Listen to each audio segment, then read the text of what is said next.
आज मैं एकादशी की कथा सुना रही हूँ। जो सत्यनारायण के कथा में 5 कथाएं आती है, तो एक एकादशी की भी कथा कही जाती है सत्यनारायण के कथा में। तो आज मैं यह सत्यनारायण की दूसरी कथा बता रही हूँ। एक देश में एक पंडित को 4 बेटे थे, 5, और वह एक सबसे छोटा बेटा सबसे निकट्टा था। वह दिन भर खाए, बहुत खाए और कुछ काम न करे, और दिन भर पड़ा रहे, खाए और सोता रहे, पड़े पड़े खाए और सोता रहे, कोई काम न करे। तो चारों भौजाइयाँ परेशान हो गईं कि निकट्ठा बैठे बैठे 10 जने कितना खाता है और न कुछ काम करे न काज करे। इसको भगा दो घर से, इसको भगा दो घर से। सब लोग ऐसे आफत फाने रहे। तो भाइयों ने उसे घर से भगा दिया। वो कहाँ जाए, और उसको भूख लगे, खाए बिना रहा न जाए। और वो चलते चलते आके मथुरा नगरी में पहुंचा। वहाँ बाहर के गेट पर एक महंत खड़े थे। तो वह देखा कि यह महंत खूब हट्टे कट्टे हैं, मोटे लंबे चौड़े, और ये खूब खाते होंगे। यहाँ इनके यहाँ रह जाए तो हमें खाना मिलेगा।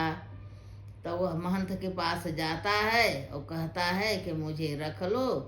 कहीं भैया यहाँ का है, कहीं यहाँ राम कथा होती रहती है, भगवान का नाम लेते हैं, कहीं और कुछ काम करते हैं, कहीं कुछ काम नहीं, कहीं खाना पीना मिलता है, कहीं हाँ खाते हैं। 3 पंगत दिन भरे में होती है, लोग 3 बार खाते हैं, 3 पंगत। तो बोला कि हम रह जाएं, हम भी खाएंगे, खाने को मिलेगा, कहीं हाँ मिलेगा, और काम कुछ नहीं करना पड़ेगा, कहें काम कुछ नहीं करना पड़ेगा, गैया की थोड़ी बहुत देखभाल करनी पड़ती है और राम राम कहो खाओ। तो बोलता है क्या मैं 3 पंगत में खा सकता हूँ? महाराज जी कहे भैया कितना खाओगे? हाँ खा सकते हो, तुम्हारे भूख हो तो खाओ। अब वह खुश खुश हो गया कि मुझे खूब खाने को मिलेगा। वह वहाँ रहने लगा और 3 पंगत खाए पड़े रहे। खूब मोटा ताजा था ही, अपन इधर उधर घूम रहे, फिर आए, बैठ के खा ले, पंगत खाए और कुछ काम काज न करे। अब धीरे धीरे एक दिन एकादशी का दिन आ गया। अब उस दिन इधर उधर से आवे, घूम घूम के देखे कि न रसोइयाँ आ रही है, न कुछ सब्जी कट रही है, न कुछ आटा मड़ रहा है। काया जब बन ही नहीं रहा है तो खाने को कहाँ से मिलेगा? उसको बड़ी चिंता हुई। अब इधर उधर आवे, घूम घूम देख जाए, कहीं कुछ नहीं, कहीं आज कोई कुछ नहीं, कुछ खाने का भंडार में कछु चर्चा ही नहीं, न आग जल रही, न सब्जी, न आटा, कहीं कुछ वही नहीं, कोई खाने वाला बनाने वाला महाराज ही नहीं, कोई दिख ही नहीं रहा। तब वह जाता है और गुरुजी से पूछता है कि काहे भैया आज भूखे ही मरना पड़ेगा का? कुछ खाना पीना का कुछ वही दिख ही नहीं रहा, कुछ बन ही नहीं रहा।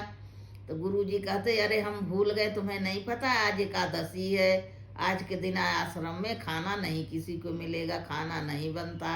अब वह कहता है गुरुजी आज एकादशी करेंगे तो कल तो मैं द्वादशी देख ही नहीं पाऊंगा, मैं तो भूख के मारी मर जाऊंगा, मैं बिना खाए नहीं रह सकता है। गुरुजी कहे कि भैया एकादशी सब लोग रहते हैं, एकादशी के यहाँ खाना नहीं बनता। वो कहता गुरुजी मैं तो बिना खाए नहीं रहूँगा। तो गुरुजी कहे क्या करें? चलो भैया तुम्हें बनाना आता है तो सीधा सामान ले जाओ, जाओ नदी के किनारे बना के खाना वहाँ। तो कहता है मरता क्या न करता, अब नहीं आता तो बनाना सीखेंगे भैया, हम बिना खाए नहीं रहेंगे। तो गुरुजी एक सेर आटा, थोड़ी बैगन, आलू, गुड़, घी सब कछु देते हैं लकड़ी कि ले जा नदी के किनारे बनाना और खाना, और भगवान का भोग लगा देना, बिना भोग लगाए नहीं खाना। अब वह जाता है नदी के किनारे, सो हरा लगाता है, आलू बैगन भूजता है, आटा मारता, गकरिया बनाता, सेकता है बाटी। जब सब तैयार हो जाता धो धा के 2 पत्तल तोड़ता, 2 ना पत्तल बनाता है, उसमें सजा लेता है। तब उसे याद आती है कि गुरुजी कहे हैं बिना भोग लगाए नहीं खाना।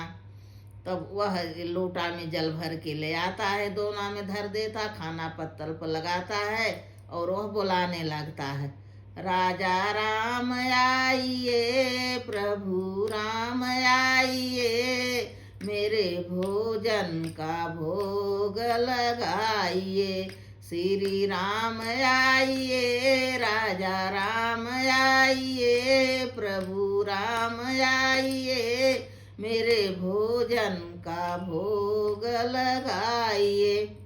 तो राम जो है आते हैं और संग में सीता को लवा के आते हैं। अब वह बड़े चिंता में पड़ा कि हम तो एक ही जने का बनाए थे, अब दो दो जने आए हैं, अब दोनों जने खा लेंगे तो मुझे कुछ बचेगा कि नहीं बचेगा। चलो आए हैं तो परस देता है।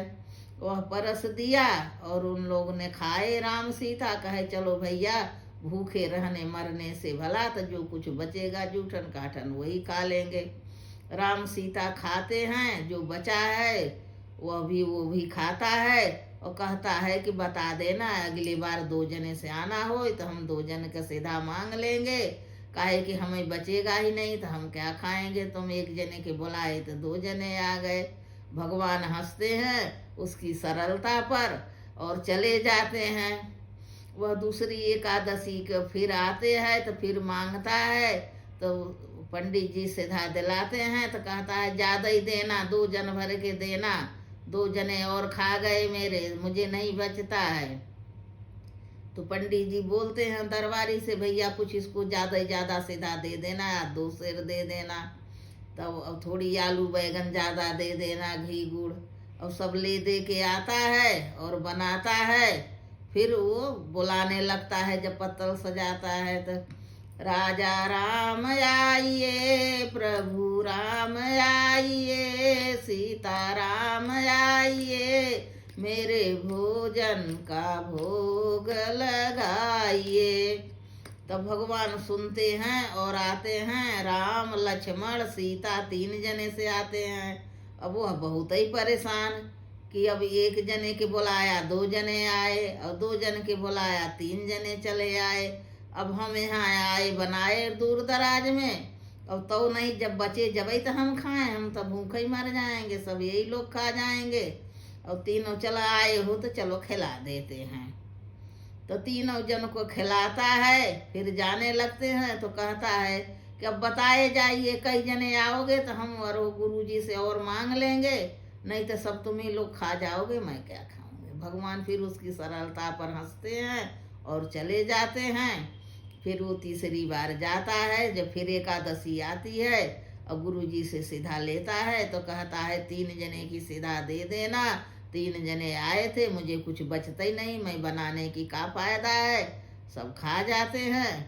तब वह गुरु जी थोड़ा और बढ़ के देते हैं। खाना लेके आता है, नदी के किनारे बनाता है, और बना के जब तैयार करता है फिर बनाने लगता है। राजा राम आइए, लक्ष्मण राम आइए, सीता राम आइए, मेरे भोजन का भोग लगाइए। अब भैया राम लक्ष्मण सीता और उनने हनुमान जी को भी लेके आते हैं। तब वह बड़ा परेशान है कि भैया लो 3 जने की बुलाया, 4 जने आ गए हैं, अब ऐसे क्या करे। फिर खिलाता उलाता है और गुस्सा जाता है कि अब इससे ज़्यादा आओगे तो हम नहीं खिलाएंगे, अगली बार तुम्हें जितने बुलाए हैं इतने ही जने आना, अब अगली एकादशी के नहीं कि पूरे सबको बटोर के लेके चले आओ। अब वो लोग खा पी के चले जाते हैं, जो बचता है खाता है, वो तो भगवान है, भंडारे भरे ही रहता है, कहाँ कमी रहे, खा लेता है। फिर जाता है और गुरु जी से कहता है, जब फिर एकादशी आती है 5वीं एकादशी, तो कहता है गुरु जी बोरे भर भर सामान दीजिए, और जाने कितने जने आ जाते हैं और मुझे बचता ही नहीं, मेरे बनाना बेकार हो जाता, मैं पेट भर खा नहीं पाता है। तब गुरु जी की बड़ी चिंता होती है कि कहीं ये बेच तो नहीं लेता, ये चालबाज तो नहीं है, क्या करता है। गुरु जी कहते हैं सामान तो दे देते हैं बोरे भर भर के, खूब घी गुड़ और बैगन आलू सब चोखा के लिए आटा, और पीछे लाग चिपके गुरु जी आते हैं कि मैं देखूंगा यह इतना खाने का क्या करता है। अब उसने का काम किया कि उस दिन भोजन बनाए ही नहीं, कि कितना बना लें, कितने जने आएंगे, जब आ जाएंगे, जब बनाएंगे कि कई जने आएंगे। और लगा बुलाने राजा राम आइए, प्रभु राम आइए, सीता राम आइए, मेरे भोजन का भोग लगाइए। जब वह पुकारा भक्त तो भगवान राम, लक्ष्मण, भरत, शत्रुघ्न, सीता, हनुमान जी सब लोग आके पहुंच गए। तब वह बड़े तेज से हंसता है कि आओ, आ गए, आज तो मैंने कुछ बनाया ही नहीं है, चलो अब पता लगेगा, बना बना के खाओ। मैं बनाता एक जने के 2 जने आ जाते, 2 को बनाता 4 जने आ जाते, आज खुद बनाओ और खाओ, ये सीधा सामान रखा है, गुरु जी दिए हैं। अब भैया क्या हुआ, भरत जी जो है वो खाने की भंडारा संभालने लगते, भोजन बनाने लगते हैं। और कहता खुद तो खुद आए, एक बंदर साथ ले आए हैं, बंदर भी ले आए हैं, उसे भी खिलाओ। और लक्ष्मण जी लकड़ी ले आते हैं, शत्रुघ्न पानी अमानिया सब की तैयारी, भाजी वो काटने लगते हैं। सब जने मिलके भरत जी भंडारे बनाने लगे, शत्रुघ्न अमनिया कराने लगे, लखन लाल बन से लकड़ी ले आने लगे। सब जन सब ले आते हैं, सब बनता है और सब बैठ के भोजन करते हैं, वह भी करता है। और सेठ देखते हैं, देख के दंग रह जाते हैं कि भैया मैंने जिंदगी भर सेवा करी भगवान की, नहलाए धुलाए, एकादशी उपास रहते हैं, रात दिना राम राम रटते हैं, और हमें दर्शन न दिए। और इसको ये सरल इतना है, सीधा है कि भगवान इसे दर्शन दे रहे, बना के खिला रहे हैं। तो गुरु जी आते हैं, उसके पैर पर गिर पड़ते हैं, सेवक के तुम आज से तुम हमारा गुरु है, सेवक नहीं है, तेरे कारण जो है मुझे भगवान का दर्शन मिला। और भगवान आशीर्वाद देते हैं, वह कहता है कि आके हमारे गुरुजी के मंदिर में विराज होइए, और हमारे गुरुजी हमें शरण दिए हैं। तो द्वापर में श्री कृष्ण अवतार में भगवान आके मथुरा में विराजते हैं, उसको गुरु को वरदान देते हैं। और सब जैसे उनके राजकाज चला, वह सीधा सरल, भगवान उसके ऊपर हाथ फेरे, कहाँ वो खाने के लिए मर रहा, तहाँ सब पूरे मथुरा का राजा वही बना। और सब जैसे उसके दिन लौटे, राजपाट लौटी, भगवान वैसा सबका साथ दें, वह जीवन मुक्त हो गया। जिसके भगवान का हाथ जिसके सिर पर हुआ, उसको क्या कमी है। भगवान वह सरल था तो उसकी सुने और आशीर्वाद दिए और चले गए कि मैं ऐसे सबसे नहीं मिलता, कहा मेरे गुरु जी से मिलिए, दर्शन करिए। तो उसके कहने से गुरु जी को भी दर्शन दिए भगवान ने। बोलो गुरुदेव भगवान की जय।